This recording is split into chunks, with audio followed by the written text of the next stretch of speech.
IPB.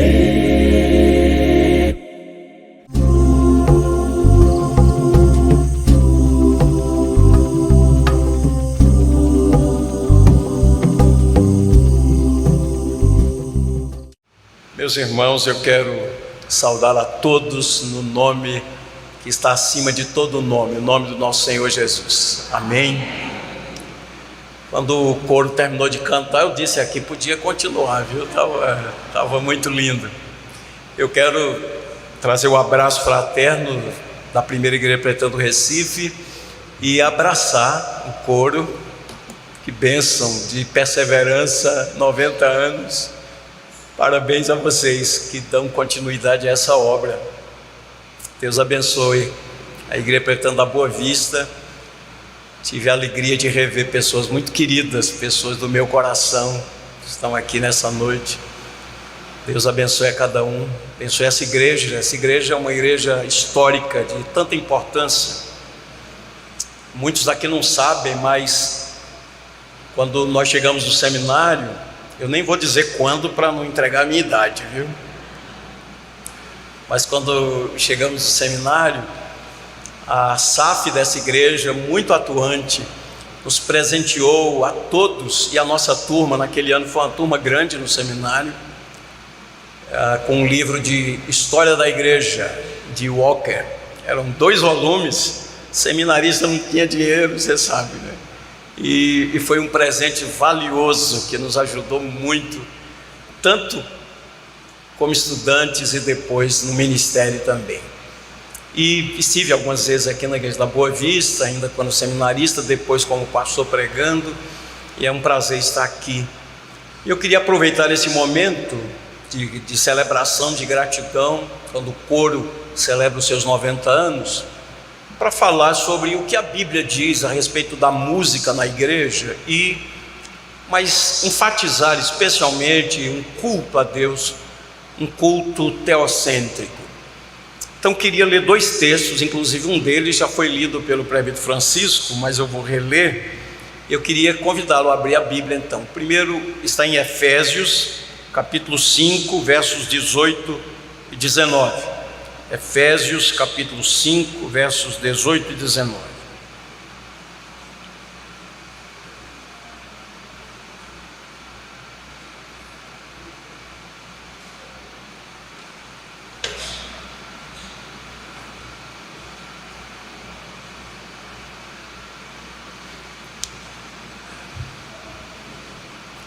Eu estou fazendo uso de uma versão, os irmãos lá da primeira igreja sabem, a Nova Almeida atualizada. Não há mudança nenhuma na essência, algumas palavras eles atualizaram, mas tudo aquilo que é doutrinário na Bíblia eles conservaram, mantiveram. E esses 2 versículos que são conhecidos dizem assim: e não vos embriagueis com vinho, no qual há dissolução, mas enchei-vos do Espírito Santo, falando entre vós com salmos, hinos e cânticos espirituais, entoando e louvando com o coração ao Senhor. E outro texto nessa mesma linha diz a mesma verdade, Colossenses capítulo 3, verso 16. Inclusive Deus tem nos dado a graça de fazermos a exposição da carta aos Colossenses lá na primeira igreja. Versículo 16 diz assim: que a palavra de Cristo habite ricamente em vocês, instruam e aconselhem-se mutuamente com toda a sabedoria, louvando a Deus com salmos, hinos e cânticos espirituais, com gratidão no coração. Que Deus nos dê graça e nos dê entendimento e compreensão da sua palavra, e Ele mesmo aplique a sua verdade no nosso coração. Vamos então orar ao Senhor mais uma vez e pedirmos a sua bênção. Deus e Pai, nós queremos te dar graças de todo o coração por essa noite, quando nos reunimos aqui na tua casa, a casa de oração, uma data muito especial, os 90 anos do coro da igreja.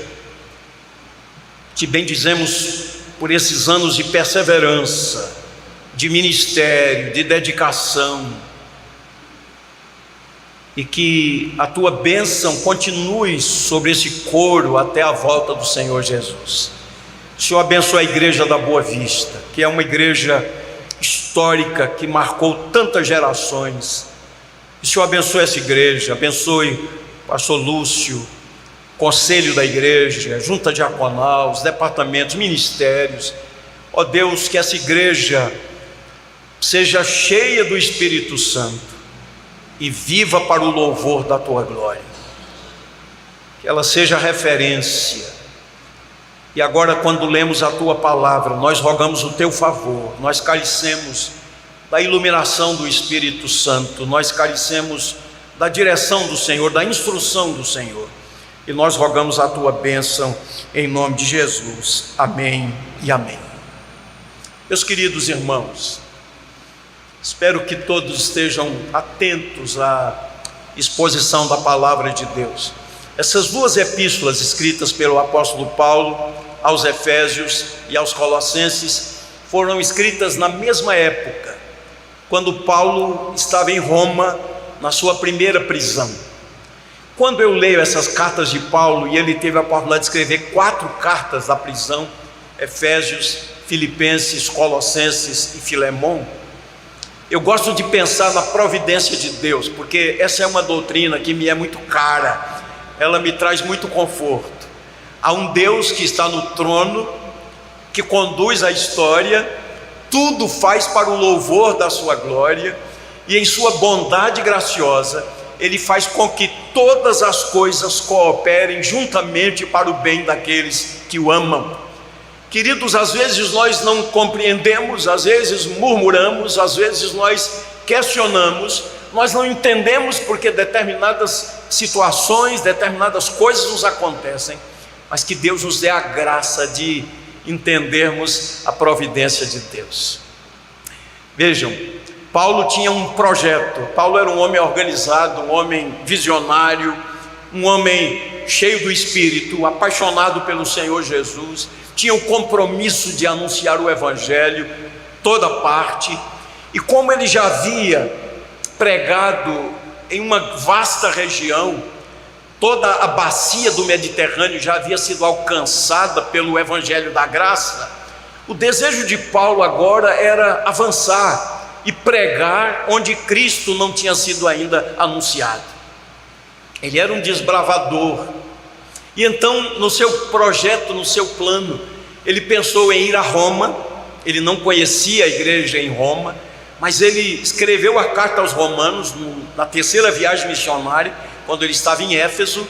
Ele se apresentou o evangelho que ele pregava e manifestou o interesse de chegar a Roma e de ser enviado pela igreja de Roma ao ocidente. Ele queria chegar até a Espanha. Esse era o plano de Paulo, era o desejo dele. Provérbios 16 diz: o coração do homem pode fazer planos, mas a resposta certa dos lábios vem do Senhor. Queridos, quando Paulo concluiu a terceira viagem missionária, manifestou o desejo de ir a Jerusalém antes da viagem a Roma. E vocês se lembram, lendo o livro de Atos dos Apóstolos, que ele foi alertado por um profeta chamado Ágabo. Ágabo tomou o cinto de Paulo e o prendeu com o cinto, dizendo: é isso que espera o dono desse cinto. Quando Paulo conversou com os presbíteros de Éfeso, lá em Mileto, despedindo-se deles, falou a respeito do período em que esteve em Éfeso e na Ásia Menor, pregando o Evangelho, jamais deixando de anunciar coisa alguma proveitosa, de fazê-lo publicamente e também de casa em casa. Ele disse: estou subindo para Jerusalém, o Espírito Santo me tem alertado de cidade em cidade que me esperam cadeias e tribulações. E lá em Atos 20, 24 está escrito: não tenho a vida como preciosa para mim mesmo, contanto que complete a minha carreira e o ministério que recebi do Senhor Jesus Cristo. Pensem nisso, vocês do coro, para que vocês cumpram cabalmente essa carreira para a glória de Deus, essa vocação que vocês receberam do Senhor. E Paulo avançou, humanamente falando, incerteza dos acontecimentos, mas confiando plenamente, existe uma providência que está dirigindo todas as coisas. E de fato, ele foi preso em Jerusalém, quase que foi esmagado em Jerusalém, mas a providência de Deus o preservou. Foi preso, e como havia um plano para tirarem a vida de Paulo, ele foi levado para Cesareia Marítima, e ele passou 2 anos na Cesareia Marítima, até que ele apelou para César, e então foi a Roma. E nós sabemos, Lucas faz a narrativa no final do livro de Atos, como aquela viagem foi tumultuada, e na verdade a viagem terminou em um naufrágio. Foi um período duro. Atos 27 diz, Lucas registrou, depois de 14 dias, eles estavam à deriva, não havia lua, nem estrelas, estavam perdidos. E Lucas disse lá, dissipou-se toda a esperança de salvamento. Mas o Deus da providência tinha um projeto para Paulo, levá-lo a Roma. O Senhor apareceu a ele dizendo: Paulo, assim como você deu testemunho em Jerusalém, importa que você dê testemunho também em Roma. O Senhor disse a ele: haverá prejuízo na embarcação, mas as vidas serão preservadas. E de fato foi assim, porque se Deus falou, eles deram na ilha de Malta. E sempre quando eu leio esse texto eu acho impressionante, finalzinho de Atos. Obviamente que estavam com frio, o risco da hipotermia, e quando eles chegaram na ilha, primeira providência, acenderam uma fogueira. E quando estavam ali se aquecendo, uma víbora saltou, picou o apóstolo Paulo, e as pessoas que estavam ali olhando para aquela cena disseram: esse homem deve ser um perigoso fugitivo da justiça, né? Porque escapou do naufrágio e vai morrer agora. E de fato, Paulo o que fez? Sacudiu a víbora para lá e continuou, né? E aí disseram agora: esse homem é um Deus, né? Mas ele, na sua plena humanidade, no entanto, cheio do Espírito Santo. Preste atenção no que eu vou dizer agora. Você que hoje está gemendo por alguma situação adversa, sem compreender, Deus é aquele que tem o poder para transformar a tragédia em bênção, porque Ele está conduzindo a história, o lugar mais seguro é o centro da sua vontade. A história da igreja diz que ali em Malta foi plantada uma igreja. Imagine, eles passaram um período ali. O pai do governador da ilha foi curado pela instrumentalidade do apóstolo Paulo, uma igreja foi plantada ali. E Paulo foi a Roma, não como ele havia planejado. Ele pensava em ir à sinagoga, pregar nas praças, de casa em casa, estava preso. Mas Deus, na sua providência, permitiu que ele ficasse numa casa alugada, uma espécie de prisão domiciliar. E ele ficou ali durante 2 anos. Como eu disse, naqueles 2 anos, 4 cartas foram produzidas. Ele evangelizou pessoas. Onésimo, o escravo fugitivo de Filemon, foi convertido. Ele diz: eu gerei entre algemas. Pessoas ficaram mais encorajadas para pregar o evangelho da graça. E alguns membros da guarda pretoriana, que eram soldados de elite do imperador, a guarda do imperador, alguns deles foram convertidos ao Senhor Jesus Cristo. Quando eu lembro disso, é emocionante, porque Nero era o imperador, e Paulo estava ali algemado ao guarda pretoriano, aos guardas pretorianos. A cada turno de 6 horas um novo guarda. E ele evangelizou aqueles guardas. Ele termina a carta aos Filipenses dizendo: os santos os saúdam, os crentes os saúdam, especialmente os da casa de César. Que Deus nos dê essa graça. Quero até aproveitar para recomendar um livro escrito por John Piper, O Sorriso Escondido de Deus, que ele fala exatamente sobre a providência, que ele chama uma providência carrancuda. Às vezes nós não compreendemos, mas o Senhor tudo faz para o louvor da sua glória, para o cumprimento dos seus propósitos e para o bem dos seus filhos. Às vezes nós não compreendemos logo, mas Ele faz para o bem dos seus filhos. E ele então escreveu essas duas cartas aos Efésios e aos Filipenses. Ambos os textos que foram lidos, em essência, eles dizem a mesma coisa. Efésios: sede continuamente cheios do Espírito Santo. Colossenses: habite ricamente em vós a palavra de Deus. É a mesma coisa, ser cheio do Espírito Santo e cheio da palavra de Deus. Cheio do Espírito e cheio da palavra. E aí chega o ponto que nos toca hoje à noite: falando entre vós, com salmos e hinos e cânticos espirituais, com gratidão no coração. Eu queria começar essa parte de exposição falando sobre alguns princípios do culto. E nós precisamos resgatar algumas verdades da Bíblia, e que foram resgatadas também pelos reformadores, e eles resgataram essas verdades exatamente porque estudaram as Escrituras Sagradas. E eu queria destacar aqui brevemente alguns princípios do culto, um culto teocêntrico, um culto que agrada a Deus. Em primeiro lugar, a primeira verdade é que Deus é o condutor do culto. Ele não é um mero espectador. Eu sei que esse é um erro histórico que nós carregamos. Nós imaginamos assim como estamos aqui falando do púlpito a vocês aí nos bancos, nós imaginamos, estamos reunidos aqui em culto e Deus no seu trono está como um mero espectador.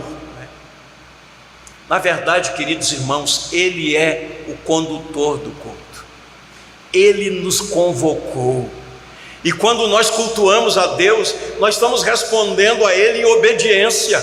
Salmo 95 diz: vinde, adoremos, prostremo-nos, ajoelhemos diante do Senhor que nos criou. Então Ele nos convocou, o culto é conduzido pelo Senhor, nós fomos convocados, nós somos exortados, nós somos edificados, mas Deus é o condutor do culto. É muito importante que a gente se lembre disso. Aqueles que têm a minha idade estão aqui, são poucos, que a maioria aqui é jovem, né? Mas os da minha idade lembram-se que a gente aprendia desde pequenininho um versículo da Bíblia: guarda o teu pé quando entrares na casa do Senhor. Lembram-se desse versículo? Não é verdade? E eu era bem pequenininho ainda, e eu achava estranho, né? Como é que eu vou guardar meu pé, não é? Eu não entendia, mas depois eu compreendi, né? O sentido da reverência. Nós estamos diante de Deus, o Todo-Poderoso, o Majestoso, o Santo, tão puro de olhos que não pode ver o mal, o Deus exaltado, o Deus que é o Criador de todas as coisas, o Deus que sustenta todas as coisas pela palavra do seu poder. Irmãos, nós estamos diante do Todo-Poderoso. Isaías 66 diz que Ele está no sublime trono, mas Ele também está com aquele que é quebrantado de coração e aquele que treme na sua palavra. Quando estudamos a história da igreja, em épocas de avivamento, os servos de Deus diziam o seguinte: antes de pronunciarmos qualquer palavra diante de Deus, nós deveríamos colocar a mão sobre a boca, porque nós vamos falar com o Pai, com o Senhor, com o Todo-Poderoso, com aquele que é santo, e mais, Deus, que é onisciente, que conhece o coração. Ele denunciou por boca do profeta Jeremias: este povo honra-me com os lábios, mas o coração está longe de mim. Ele denunciou o povo de Israel por boca do profeta Isaías condenando o culto hipócrita.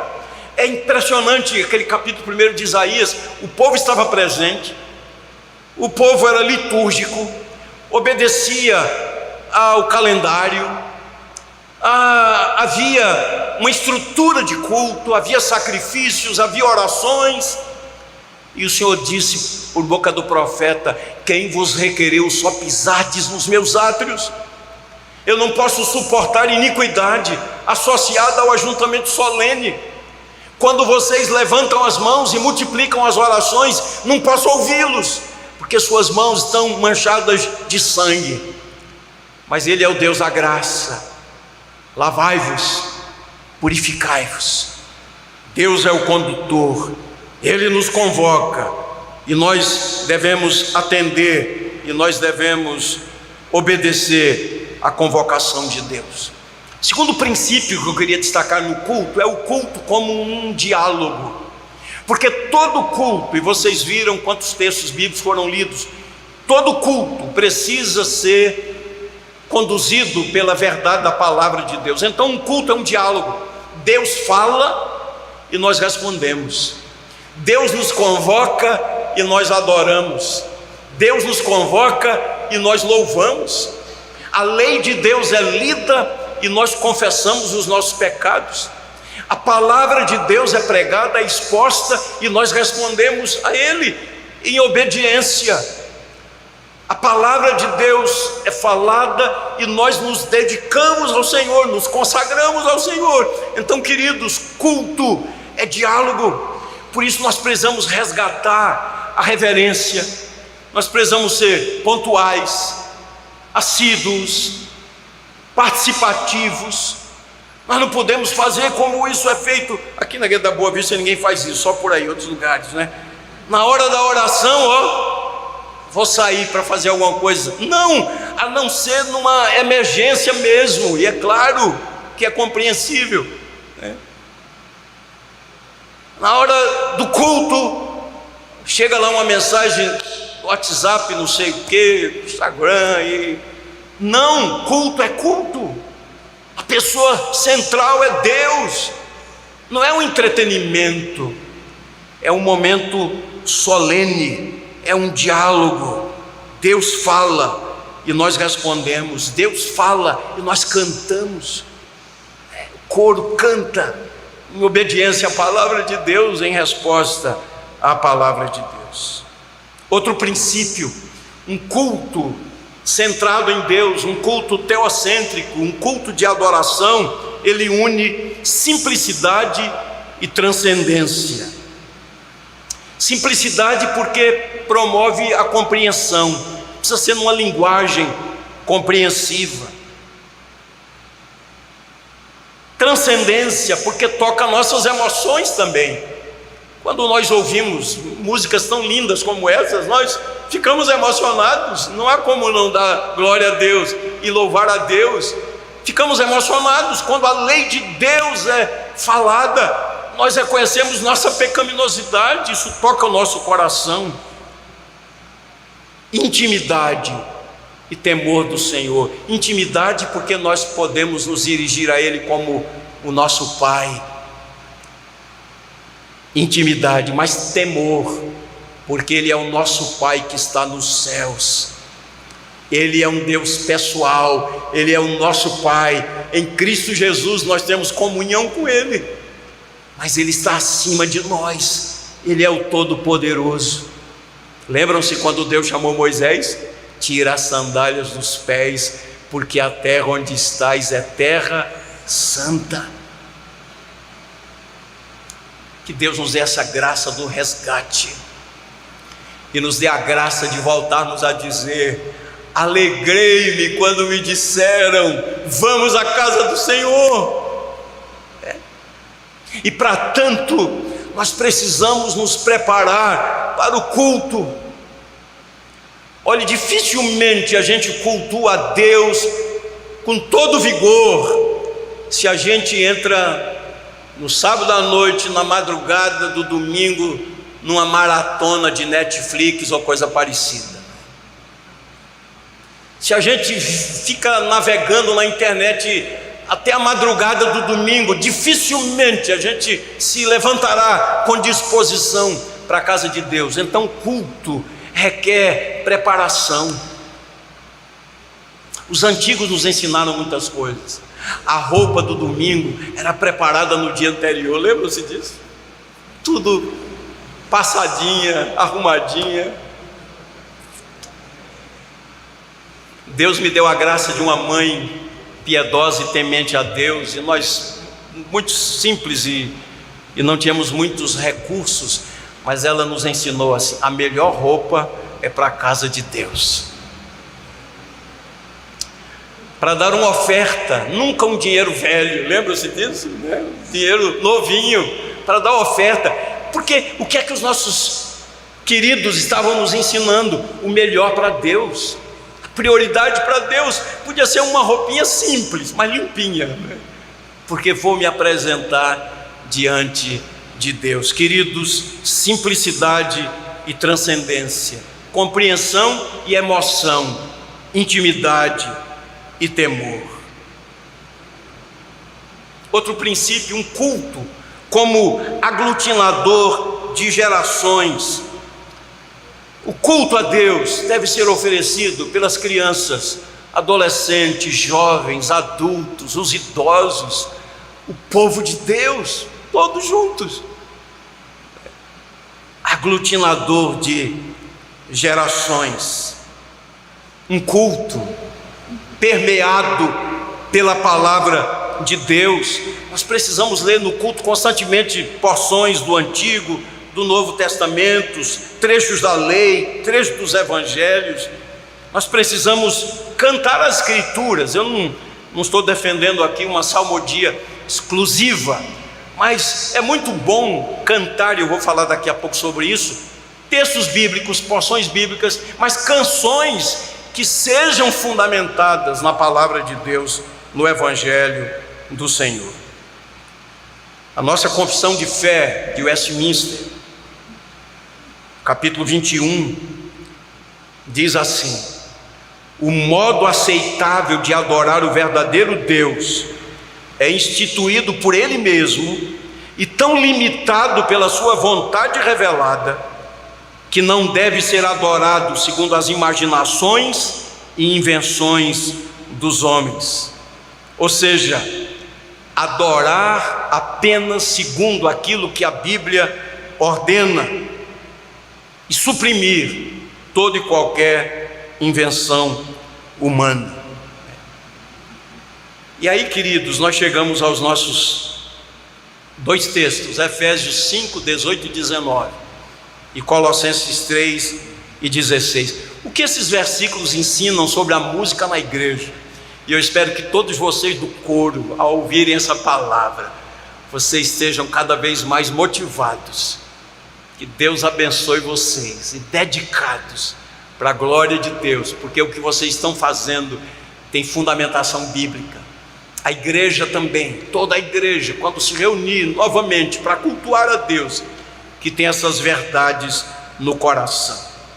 Então, queria dividir em 3 breves afirmações, bem breves mesmo. Em primeiro lugar, esses 2 textos, Efésios 5:18, não vos embriagueis com vinho, no qual há dissolução, mas enchei-vos do Espírito, e o verso 19, falando entre vós com salmos, hinos e cânticos espirituais, com gratidão no coração. Colossenses 3,16, habite ricamente em vós a palavra de Cristo, instruí-vos e aconselhai-vos mutuamente. E ele fala novamente salmos, hinos e cânticos espirituais. Então, primeiro ponto, esses 2 versículos mostram a legitimidade da música na vida comunitária e cultica do povo de Deus. Então, é legítimo cantar, como foi citado aqui, celebrai com júbilo ao Senhor. Cantar ao Senhor, Salmo 96, cantar ao Senhor um cântico novo. Lendo o livro do Apocalipse, quantos cânticos nós temos. Capítulo 5, que exalta o Cordeiro de Deus. Que conteúdo maravilhoso. Então, queria destacar aqui a legitimidade da música, a legitimidade do coro, à luz do ensinamento da palavra de Deus. Segunda verdade que esses dois textos nos ensinam é que a música deve estar primordialmente ligada ao louvor e à gratidão a Deus. Esse é o propósito vertical. A gente canta como coro e canta enquanto congregação para louvar a Deus e agradecer a Deus. A gente canta a majestade de Deus, a gente canta os atributos de Deus, a gente canta os feitos de Deus, as obras de Deus. Então, em um propósito vertical, é louvor, adoração e gratidão. Escute isso. Eu sei que não é fácil numa cidade como Recife, trânsito engarrafado, dificuldade de estacionamento, depois de um dia de trabalho, de um dia de estudo, você corre, você anda nessa Boa Vista que não flui o trânsito facilmente, não é? E você tem um ensaio, eu não sei quantos ensaios vocês têm por semana, você está cansado, você tem muitas responsabilidades, mas lembre-se disso: Deus me deu uma voz, Deus me deu graça, Deus me deu um talento, e eu quero usar o que Deus me deu como instrumento de gratidão, de louvor e de adoração. Mas há um propósito também horizontal da música, que é o encorajamento e o ensino. Isso está claro aqui, falando entre vós. Nós cantamos para Ele, nós o exaltamos, nós louvamos, nós agradecemos, mas também nós cantamos para os nossos irmãos, para que eles sejam consolados, edificados, ensinados, abençoados. Guarde isso. Veja, esse é um ministério que Deus tem dado a vocês. Esse é um ministério que Deus tem dado a cada um de vocês. Embora a Bíblia não fale da música como sendo um dom, mas é sábio associar a música ao dom do ensino e ao dom da exortação. Quantas histórias nós já ouvimos de pessoas que foram atraídas para Cristo por causa da música, porque havia uma proclamação, havia uma exortação, havia um ensinamento, e a música leva a conforto, leva a alento. Alguns coros têm um ministério, não sei aqui o coro da igreja, Orlando Vasconcelos, mas cantar nos hospitais, cantar nos abrigos de idosos, cantar em comunidades mais carentes, porque geralmente as pessoas não têm acesso a boa música, né? E a música tem um efeito tão grandioso, né? Que Deus te use para o louvor da sua glória. E em último lugar, as nossas músicas devem expressar mais acerca de quem Deus é e o que Ele fez e faz por nós, do que o que sentimos e fazemos por Ele. Claro que podemos dizer, o salmista diz: eu te amo, Senhor, amo o Senhor, porque Ele ouve a minha voz, as minhas súplicas. Claro, mas nossas músicas devem falar muito mais acerca do que Deus fez por nós e tem feito por nós, o que Ele fez em Cristo Jesus, muito mais da sua pessoa, do seu caráter, dos seus atributos, da sua palavra. Volto a dizer, embora a música não seja um dom, é sábio associá-la aos dons do ensino e da exortação. Que Deus abençoe esse coro, que vocês sejam cheios da palavra de Deus, cheios do Espírito de Deus. Vocês entendam essa vocação, vocês são instrumentos para o culto a Deus. E você que está aí ouvindo, que não faz parte do coro, mas faz parte do grande coro da congregação, você foi convocado também em Cristo Jesus. Vejam a graça de Deus em Cristo Jesus, como ela é maravilhosa.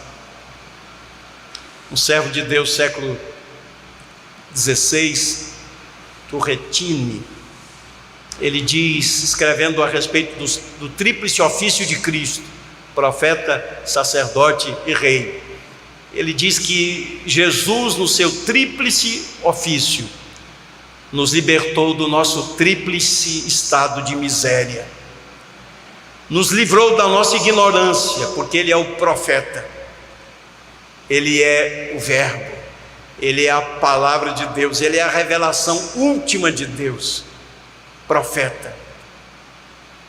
Nos livrou da condenação do pecado, porque ele é sacerdote, pelos pecadores intercedeu, se fez pecado por nós, levou sobre si nossas iniquidades, nossas dores, o castigo que nos traz a paz estava sobre ele, pelas suas pisaduras fomos sarados. Ele é o grande sumo sacerdote que penetrou os céus, nos libertou do nosso estado de condenação, e ele nos liberta do poder do pecado, porque ele é o grande rei. Ele recebeu toda a autoridade nos céus e na terra, e ele nos dá poder para uma vida vitoriosa. Então, coro, cante cada vez mais para o louvor de Deus, que venham outros anos até que Jesus volte e esse coro permaneça firme. A igreja, que nós cultuemos a Deus. A nossa confissão de fé, com base na Bíblia Sagrada, ela fala sobre as esferas de culto, a tríplice esfera de culto: o culto individual, o culto doméstico e o culto público. A grande ênfase bíblica é o culto público, mas nós não podemos abrir mão do culto individual, de nossa vida de devoção com a palavra e com a oração. Queria deixar um desafio hoje para você aqui, de ler a Bíblia toda, ao menos uma vez por ano, do Gênesis ao Apocalipse, inclusive lendo genealogia, sem pular, porque tudo está aí com um propósito. Leia a Bíblia ao menos uma vez por ano, leia a palavra de Deus. Ontem tivemos à tarde uma reunião do conselho para recepção de membros, novos membros, e foi uma tarde, na verdade foi um dia, começamos 9 da manhã, fomos até 18 horas, recebendo pessoas e famílias, e foi um dia muito marcante. E tinha lá um pai de um moço que iria professar fé, e esse senhor disse: pastor Lutero, queria dizer uma coisa que talvez o senhor não saiba, e eu não sabia mesmo. Eu fui pastor em Candeias faz muitos anos. Nós tínhamos uma congregação lá em Prazeres, e eu, visitando a congregação e pregando, uma vez preguei em Hebreus capítulo 11, falando sobre os heróis da fé, e eu desafiei aquela congregação decorar Hebreus capítulo 11. E aí aquele irmão me disse: pastor, minha mãe levou a sério a sua palavra, ela decorou Hebreus 11, e ela também memorizou outros textos da palavra de Deus, até o último momento de vida ela se dedicou a ler, meditar e memorizar a palavra de Deus. Eu fiquei tão grato a Deus, que coisa boa. Pastor Lúcio, quando eu voltar aqui outro dia, eu vou perguntar quem leu a Bíblia toda, em um ano. Eu espero que você leve isso a sério, e você vai aprender de Deus, da sua graça, sua bondade, para que você cante as perfeições de Deus com mais entusiasmo. Dedique-se à oração também, vida consagrada. Ande com Deus e viva para a glória de Deus, porque você existe para a glória de Deus. Que Ele nos abençoe. Amém.